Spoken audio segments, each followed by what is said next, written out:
तो solo levelling Ragnarok का chapter 18 आ चुका है। चलिए उसे एक्सप्लेन करते हैं। पिछले एपिसोड में हमने देखा था कि सहो कुछ हंटर्स के साथ एक डंजन में जाता है और वहीं पर एक डीमन आकर सारे हंटर्स को कैप्चर कर लेता है और अपने साथ ले जाता है और अब सुओ उन्हें बचाने के लिए उनके साथ फाइट करता है, लेकिन तभी कोई और आ जाती है। अब एपिसोड की शुरुआत में हम उसी लड़की को देखते हैं। वो सामने देखते हुए कहती है, आखिर मेरे सामने ये क्या चल रहा है? क्या किसी ने मुझे यहाँ समन किया है? मैं यहाँ कैसे आई हूँ? या फिर ये कोई ऐसी जगह है जहाँ मैं आफ्टर लाइफ के बाद आई हूँ? तभी उसकी नजर एक शैडो सोल्जर पर पड़ती है। वो हैरान होकर कहती है, एक शैडो सोल्जर? वो यहाँ क्या कर रहा है? उसी समय हम ब्रोकी के शैडो को लड़ते हुए देखते हैं। साथ ही सुओ भी एक डिमन से भिड़ा हुआ है। दोनों के बीच घमासान फाइट शुरू हो जाती है। सुओ अपना पंच रेडी करता है और डिमन को खतरनाक तरीके से मारता है। उसकी हालत खराब हो जाती है। तभी सुओ एक जोरदार लात मारता है और उस डिमन के मुंह से खून निकल आता है। सुओ उसे खत्म करने के लिए आगे बढ़ता है और सोचता है चलो ये खत्म हुआ, लेकिन तभी उसके पीछे से दूसरा डिमन हमला करता है। सुओ किसी तरह उसका अटैक डॉज कर लेता है। वहीं हम यंगेस्ट डिमन को देखते हैं और साथ ही सबसे बड़े भाई को भी। सुओ गुस्से में सोचता है, फिर से इंटरफेयर कर रहा है ये। इन सारे डिमन्स की कॉम्बिनेशन अटैक काफी अच्छी है। अगर ये ऐसे ही चलता रहा तो मेरे लिए मुश्किल हो जाएगा। तभी एक डिमन कहता है, बी केयरफुल यंगेस्ट। वो छोटा भाई जवाब देता है, थैंक्स भाई। सुओ मन ही मन सोचता है, अगर ये फाइट और लंबी चली तो शायद मैं जीत ना पाऊं। मेरा माना खत्म हो जाएगा क्योंकि मैंने ग्रे को पोजेस करके रखा है। और अब जबकि ब्रोकी मेरे साथ है फिर भी वो उतना ताकतवर नहीं रहा क्योंकि वो अब एक शैडो सोल्जर बन चुका है। कि हम ब्रोकी को एक डिमन से लड़ते हुए देखते हैं। सुओ सोचता है, मुझे पता है ब्रोकी एक साथ सबसे नहीं लड़ सकता, लेकिन एक डिमन से तो लड़ ही सकता है। काश कोई रास्ता होता जिससे मैं इन दोनों को अलग कर पाता। तभी वो लड़की सामने आती है और कहती है, मेरे सवालों का जवाब दो, कौन हो तुम और सुंग जिनबू कहाँ है? ये सुनकर सुओ चौंक जाता है। वो सोचता है, एक फीमेल नाइट, ये यहाँ कहाँ से आई और ये मेरे डैड को क्यों ढूंढ रही है? दूसरी तरफ बेरू उसे घूरते हुए देख रहा होता है। बेरू कहता है, तुम यहाँ क्यों आई हो? ये आवाज सुनकर वो लड़की चौंकती है। ये आवाज तो, और जब वो देखती है कि ये बेरू है तो वो उसे छूते हुए कहती है, अरे ये तुम हो बेरू, तुम्हारी बॉडी कहाँ है? So nice to see you Beru. वैसे सुंग जिनबू सर कहाँ है और ये ह्यूमन कौन है जिसके साथ तुम हो? बेरू जवाब देता है, ये बहुत लंबी स्टोरी है, पहले मुझे छोड़ो। जी उधर डिमन्स उन्हें देखते हुए कहते हैं, सैक्रिफाइस, डिमन को समन कर लिया गया है। दूसरा भाई कहता है, हाँ लेकिन किसी वजह से ये डिमन हमारी एनिमी को बहुत अच्छी तरह से जानती है। अगर इसने उनका साइड ले लिया तो प्रॉब्लम हो सकी है। दूसरी तरफ अब एसिल बेरू को देखकर बहुत ज्यादा खुश हो रही होती है। बेरू भी कहता है, हाँ सारी बातें बाद में होंगी, सबसे पहले जाओ और जाकर उनसे फाइट करो। वो उन सब डिमन्स की तरफ इशारा करता है। ये सुनते ही एसिल बहुत डर जाती है। उधर बिग डीमन उसे मारने के लिए आगे बढ़ता है और कहता है, भाई सबसे पहले हमें इसका ब्लड चाहिए, तभी हम स्टार पाउडर बना पाएंगे। सो यह सब देखकर सोचता है, मुझे ऐसा लग रहा है जैसे मैंने इसे पहले कहीं देखा है। वेन वो एसिल से पूछता है, तुम बहुत ज्यादा इंजर्ड लग रही हो, क्या तुम अकेले उनसे फाइट कर सकती हो? बेरू जवाब देता है, हाँ आपको लग सकता है कि अभी वो वीक है, लेकिन उसके सामने ये लो रैंकिंग डीमंस कुछ भी नहीं है। इस डिमन का नाम एसिल है और ये कोई और नहीं बल्कि रेडियर क्लैन की एल्डेस्ट डॉटर है। वही नोबल क्लैन है जिसे माई लीज ने छोड़ दिया था। जो अगर ह्यूमन स्टैंडर्ड से बोलूं तो इसे तुम एस रैंक हंटर के इक्विवेलेंट मान सकते हो। और ये सुनकर सुओ बहुत हैरान हो जाता है। वो सोचता है, क्या एक एस रैंक? इसका मतलब मैं अपनी आंखों से एक एस रैंक फाइट देखने वाला हूँ। लेकिन तभी एसिल आगे बढ़कर फाइट करने जाती है और उससे पहले ही एक डीमन उसे जोर से हिट करता है। वो दूर जाकर जमीन पर गिर जाती है। ये देखकर बेरू और सुओ दोनों चुपचाप उसे देखते रह जाते हैं। उन्हें कुछ भी समझ में नहीं आता, एक एस रैंक हंटर जितनी ताकत इतनी आसानी से कैसे गिर सकती है? कुछ ही देर बाद एसिल उनके सामने आकर फिर से गिर जाती है। बेरू कहता है, तुम इतनी वीक कैसे हो गई? जब मैं तुम्हें देख रहा हूँ तो लग रहा है कि तुम्हारे अंदर का सारा माना ड्रेन हो चुका है। आखिर तुम्हारे साथ हुआ क्या है? एसिल जवाब देती है, ओह ये बात है, तो तेरे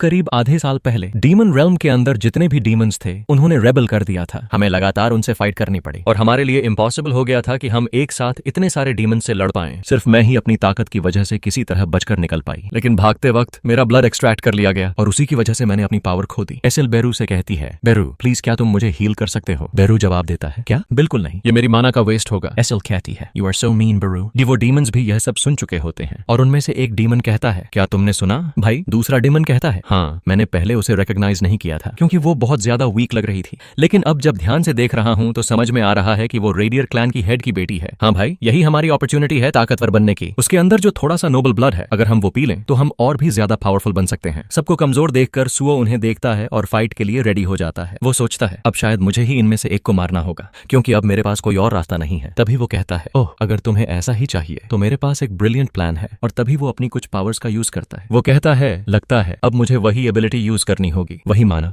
वही पावर जो मैंने मुश्किल से रिकवर की थी। तभी वो एसिल की तरफ हाथ बढ़ाता है और उसके ऊपर एक नया स्किल यूज करता है, क्रूल कमांड। इस स्किल के एक्टिवेट होते ही हम देखते हैं एसिल अचानक बहुत गुस्से में आ जाती है। उसकी आंखें पूरी तरह से लाल हो चुकी होती हैं। नोटिस में दिखाया जाता है एसिल की पावर 50% तक इंक्रीज हो गई है, लेकिन इसका साइड इफेक्ट ये है कि उसका दिमाग पूरी तरह से अनस्टेबल हो जाएगा। सिंपल वर्ड्स में कहें तो उसके अंदर पागलपन छा जाएगा। तभी बेरू उसे फाइट के लिए भेजता है और कहता है, गो यू यूजलेस डीमन। और उसके कहते ही हम देखते हैं एसिल जोर से चीखते हुए उन डीमंस की तरफ भागती है ताकि उन्हें मार सके। दूसरी तरफ सुओ बस ये सब देख रहा होता है। अब ब्रोकी को देखते हैं, वो भी एक डीमन से फाइट करने के लिए आगे बढ़ चुका होता है। उधर एसिल भी एक डीमन से लड़ रही होती है, लेकिन तभी हम देखते हैं जिस डीमन को एसिल मारने गई थी वो उस पर भारी पड़ने लगता है। वो चिल्लाकर कहता है, डीमन नोबल ब्लड सिक्योर्ड। एसिल की हालत अब धीरे धीरे और खराब होती जा रही होती है, लेकिन तभी वहां सुओ पहुंचता है और उस डीमन को जोर से टैकल करता है। वो उसे इतनी जोर से मारता है कि एसिल किसी तरह वहां से बच निकलती है। अब सुओ उस डीमन को पकड़ता है, जोर से घुमाता है और दूर फेंक देता है। हम देखते हैं वो बिग डीमन बहुत दूर उड़कर मिस्ट बर्न फ्लेम्स के अंदर गिर जाता है। जैसे ही वो वहां गिरता है उसका शरीर जलने लगता है, पिघलने लगता है, लेकिन तभी सुओ आगे आता है और अपने नाइफ से उस डीमन को 2 टुकड़ों में काट देता है और वहीं पर वो डीमन मर जाता है। नोटिस आता है, you have defeated a low rank demon, level up. तभी एक और नोटिस दिखाई देता है,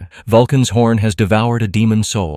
Your physical damage capability has increased to 31%. दूसरी तरफ ईसिल को देखते हैं, वो पागलों की तरह एक डीमन पर हमला कर रही होती है। वो डीमन सोचता है, Our youngest brother has been defeated. Damn it. मुझे जल्दी से जल्दी इस क्रेजी वुमन को उसे हराना ही होगा। दूसरी तरफ ईसिल को देखते हैं, वो अभी भी पागलों की तरह फाइट कर रही थी, लेकिन तभी वो अचानक चुप हो जाती है और बेहोश होकर गिर जाती है। तभी हम देखते हैं वहीं पर नोटिस आता है, The target skill, Cruel Command. ईसिल के अंदर से एनर्जी पूरी तरह खत्म हो चुकी है, इसलिए अब इसका इफेक्ट पूरी तरह से खत्म हो गया है। और तभी ईसिल वहीं पर बेहोश होकर गिर जाती है। उस डीमन को कुछ भी समझ में नहीं आता, वो कुछ और करने ही वाला होता है कि तभी उसके पीछे सुओ को देखते हैं। सो पीछे से आता है, उसकी गर्दन और सिर को जकड़ लेता है और एक झटके में मोड़ देता है, जिसकी वजह से वो बिग डीमन वहीं पर मर जाता है। नोटिस आता है, you have defeated a low ranking demon, Vulcan's horn has devoured another demon soul. अब ये सब कुछ मेन डीमन यानी सबसे बड़ा डीमन सब देख रहा होता है। वो सोचता है, लगता है अब मैं आउटनंबर्ड हो चुका हूँ, अब मेरे पास कोई और रास्ता नहीं है। वो अपने भाइयों की तरफ देखता है और सोचता है, तुम सब यूजलेस फूल्स हो, अब सिर्फ एक ही रास्ता बचा है। और तभी हम देखते हैं वो भागने लगता है। वो भागकर एसिल के पास पहुंचने ही वाला होता है, उसे पकड़ने ही वाला होता है। वो सोचता है, मुझे बस इतना करना होगा, इस नोबल डीमन का ब्लड पीना होगा ताकि मैं और भी ज्यादा स्ट्रांग बन सकूं। बाद इससे वो अपना हाथ आगे बढ़ाता है, लेकिन उससे पहले ही सुओ वहां पहुंच जाता है। सो इतनी खतरनाक किक मारता है कि डीमन का हाथ और उसके नीचे की जमीन दोनों पूरी तरह से धंस जाते हैं। उस डीमन की हालत अब बहुत ज्यादा खराब हो चुकी होती है। सो कहता है, अब मेरे लिए भी कुछ बचा कर रखो। और तभी वो ब्रोकी को बुलाता है। ब्रोकी आता है और उस डीमन के साथ फाइट करने लगता है। दूसरी तरफ ईसिल धीरे धीरे अपनी आंखें खोलने लगती है। वहीं पर बेरू उसे देखते हुए कहता है, क्या तुम जिंदा हो? एसिल कहती है, यू आर सो मीन बेरू। अच्छा, उससे पहले मुझे बताओ, यहाँ पर एक शैडो सोल्जर है जो सर संग जिनवू की तरह शैडोज का यूज कर सकता है, वो कौन है? मुझे बताओ। बेरू कहता है, जैसा कि मैंने सोचा था, तुमने अब तक उसे रिकॉग्नाइज नहीं किया है क्योंकि तुम्हारे अंदर लॉयल्टी की कमी है। लेकिन अच्छे से याद करो, क्या अब तक तुम्हें समझ में नहीं आया कि ऐसा पोटेंशियल किसके अंदर हो सकता है? ये सुनते ही एसिल बहुत ज्यादा हैरान हो जाती है। उसे धीरे धीरे याद आने लगता है। वो कहती है, क्या इसका मतलब वो? तभी हम देखते हैं एक के बाद एक नोटिस आने लगते हैं। सुआ ने उस डीमन को भी हरा दिया था। सुआ और ग्रे एक दूसरे से सेपरेट हो जाते हैं। ग्रे धीरे धीरे चेंज होने लगता है। तभी वहां नोटिस आता है, you have reached level 20, you can now access the shop. सुआ कहता है, ओह, लगता है अब मैं सिस्टम के अंदर शॉप का यूज कर सकता हूँ। दूसरी तरफ ईसिल बस यादों में खो जाती है और सोचने लगती है। और यहीं पर एपिसोड 18 खत्म होता है। अगला चैप्टर अगले हफ्ते आएगा। अगर आपको ऐसे ही सबसे पहले और सबसे इंटरेस्टिंग तरीके से